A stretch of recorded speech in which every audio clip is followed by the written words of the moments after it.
As instructors progress through the course design, the spotlight shifts to stage 2, the assessment phase.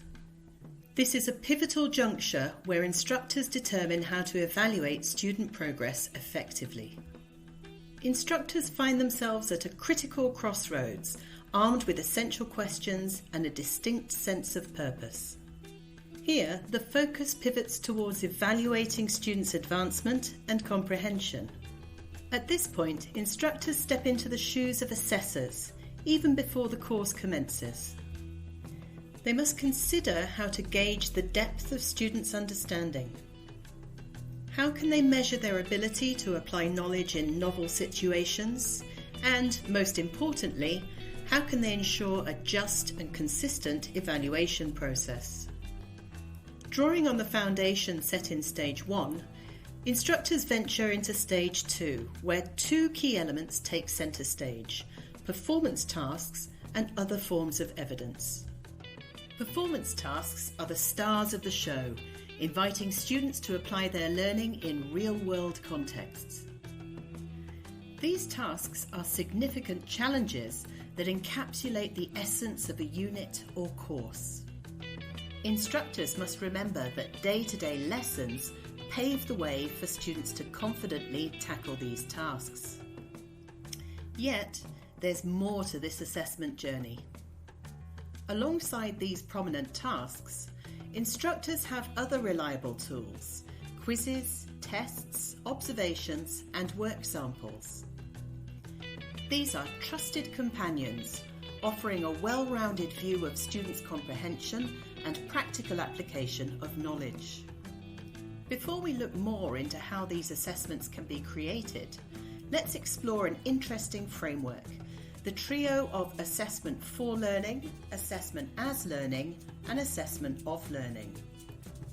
This framework reveals the essence of assessment, guiding instructors through its diverse aspects. The framework of assessment for learning, assessment as learning, and assessment of learning serves as a valuable tool for developing these assessments. This is because it emphasises how different aspects of the learning process have distinct roles in enhancing students' understanding and performance. Assessment of learning, often referred to as summative assessment, is what most people commonly associate with testing and grading. This involves assessing students' knowledge and skills at the end of a learning period to determine their level of achievement.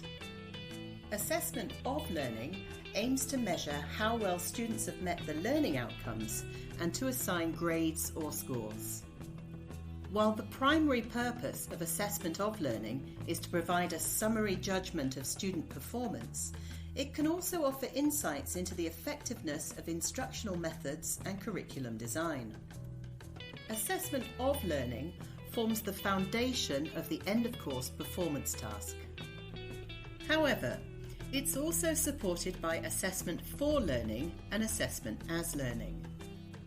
Assessment for learning, also known as formative assessment, focuses on using assessment as a tool to support and enhance the learning process. The primary purpose of assessment for learning is to provide timely feedback to both students and educators. This feedback helps students understand their strengths and areas that need improvement, allowing them to adjust their learning strategies accordingly. Teachers can use the insights from formative assessments to tailor their instruction, addressing students' needs more effectively. Assessment for learning promotes a learner-centered approach, where assessment is seen as a means to guide and enhance learning rather than merely to measure it. Therefore, assessment for learning should be incorporated throughout the semester to support the students to achieve the learning outcomes in the end-of-course performance task. However, assessment as learning should also play an important part in this process. Assessment as learning is about promoting a metacognitive approach to learning. Here, assessment is viewed as an opportunity for students to actively engage with the material and reflect on their learning process. Students take on a more active role by monitoring their learning, setting goals, and evaluating their progress. Assessment as learning encourages students to develop self-regulation skills and become independent learners. This approach shifts the focus from external evaluations to internal self-assessment and personal growth. Therefore, assessment as learning should also be incorporated throughout the semester to support students in evaluating their learning and setting their goals for the end-of-course performance task. Thus, these three types of assessment are not mutually exclusive. Rather, they complement each other within the broader framework of educational assessment. As we venture into designing the culminating performance task for the end of the course, the UBD approach suggests a helpful strategy: GRASPS. This acronym stands for Goal, Role, Audience, Situation, Performance or Product, and Standards for Assessment. Employing GRASPS in the instructional design process ensures that students engage in a meaningful and authentic learning experience that equips them with vital skills for their future careers. Now, let's delve into what each element of GRASPS entails, drawing insights from the guidance provided by Wiggins and McTeague. First, let's look at goal. This first step prompts instructors to define the specific objective or task that they want their students to accomplish. It's about clarifying the end result they aim to achieve through the performance task. Next, let's look at role. Here, instructors consider the role that students should adopt as they tackle the task. This could involve playing a certain character or taking on a particular responsibility that aligns with the context of the task. Now to audience.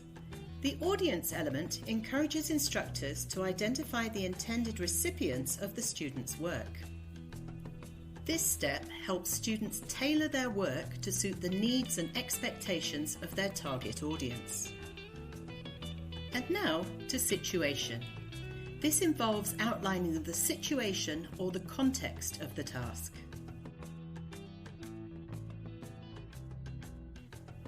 This helps students understand the challenges and circumstances they need to address, adding a layer of realism and authenticity to the task. And next, we have performance or product. This element guides students in determining what they will actually create or develop as part of the task. It's a hands-on aspect that showcases their application of knowledge and skills. Finally, we come to standards. The standards for assessment set the criteria against which students' work will be evaluated. Clearly defining these standards provides a transparent framework for evaluating the quality and effectiveness of their work. By incorporating GRASPS into the course design process, instructors create a structured and engaging performance task that not only assesses students' understanding, but also nurtures their ability to apply their learning in practical and relevant ways. This approach not only aligns with the principles of UBD, but also contributes to cultivating well-rounded and future-ready individuals. After developing the end-of-course task, it becomes essential for instructors to establish clear assessment standards using a rubric that aligns with the learning outcomes. These rubrics are valuable tools that benefit both students and educators. They help students understand the project expectations right from the start, and they give instructors a structured way to fairly evaluate work based on predetermined criteria. Rubrics also enable discussions about different levels of performance and can be used for self and peer assessment. By using rubrics, instructors empower students and encourage their active participation in the learning journey. Moreover, rubrics play a key role in evaluating how well an assessment task can withstand the influence of AI. Once the end-of-course performance task has been designed, the instructor can proceed to develop assessments for other types of evidence, such as quizzes, assessment for learning, experiments, assessment for learning, and reflections, assessment as learning. These will support students in making progress towards the final performance task. In the context of the flipped learning approach, the pre-class phase plays an important role. Therefore, we take a deeper look at this here. In flipped learning, students are required to engage with pre-class videos or study materials before attending the class session. To ensure the effectiveness of this approach, these pre-class materials should be accompanied by pre-class quizzes or other graded activities. This serves the dual purpose of holding students accountable for their learning and enabling instructors to assess their comprehension and preparedness.